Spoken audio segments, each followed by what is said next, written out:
அவருக்கு வாழ்க்கையே பாரமாக இருக்கும். இவங்களுக்கு எப்படி இருக்கும்?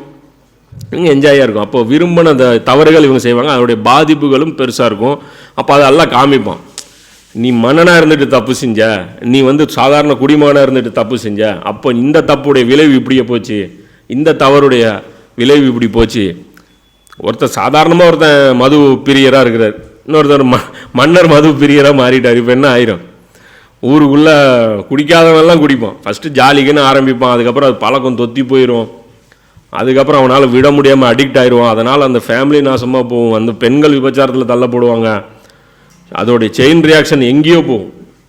அதனால அல்லாஹ் அது எல்லாமே காட்டுவான், காமிச்சு இப்போ உனக்கு இதுக்கு தண்டனை எவ்வளோ அப்படிங்கிறத கால்குலேட் பண்ணி கொடுப்பான். அந்த கால்குலேஷனில் அல்லாஹ் சொல்கிறான், யாருக்கும் நாம் அநீதி இழைக்க மாட்டோம் அப்படின்ட்டு. இப்போ இதில் மறுமையை பற்றிய ஒரு காட்சி அல்லாஹ் விளக்குறான், இந்த மாதிரி ஒரு சீனு நடக்க போகுது அப்படின்ட்டு. அடுத்த வசனத்தில் ஒரு முக்கியமான உபதேசம் இந்த ஒரு வசனத்தில்.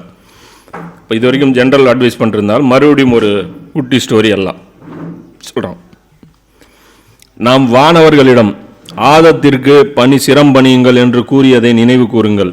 அவர்கள் அனைவரும் சிரம்பணிந்தார்கள், ஆனால் இப்லீஸ் சிரம்பணியவில்லை. அவன் ஜின்களை சார்ந்தவனாக இருந்தான். ஆகையால் அவன் தன் அதிபதியின் கட்டளைக்கு கீழ்ப்படிய மறுத்தான்.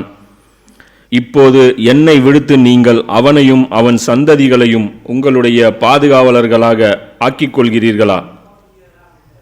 என்ன அவர்களோ உங்களின் பகைவர்களாவர். எத்தனை மோசமான மாற்றை இந்த கொடுமையாளர்கள் தேர்ந்தெடுத்து கொண்டார்கள்.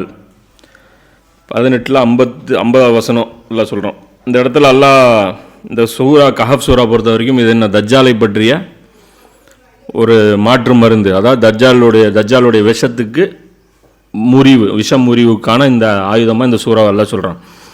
அப்போ இதில் மெயினாக அல்லாஹ் இந்த இடத்துல என்ன இன்ட்ரடக்ஷன் கொடுக்குறான், இந்த இடத்துல இப்லீஸை பற்றியும் கொண்டு வரான். ஏன்னா தஜ்ஜாலுக்கு அப்பன் யார்? இப்லீஸு. தஜ்ஜாலை விட பல மடங்கு வீரியமானவன் யார்? இப்லீஸு.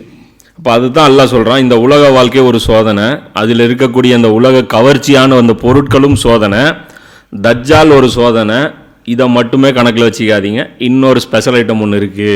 எல்லாம் சொல்கிறேன், இன்னொரு ஸ்பெஷல் ஐட்டம் ஒன்று இருக்குது, இவனை நீங்கள் சாதாரணமாக கணக்கில் வச்சிக்காதீங்க அப்படின்னு சொல்லிட்டு இவனுடைய அந்த வெறுப்பு எங்கேருந்து தொடங்கிச்சு அப்படிங்கிற அந்த கதையை அல்லாஹ் இந்த இடத்துல குறிப்பிட்றான்.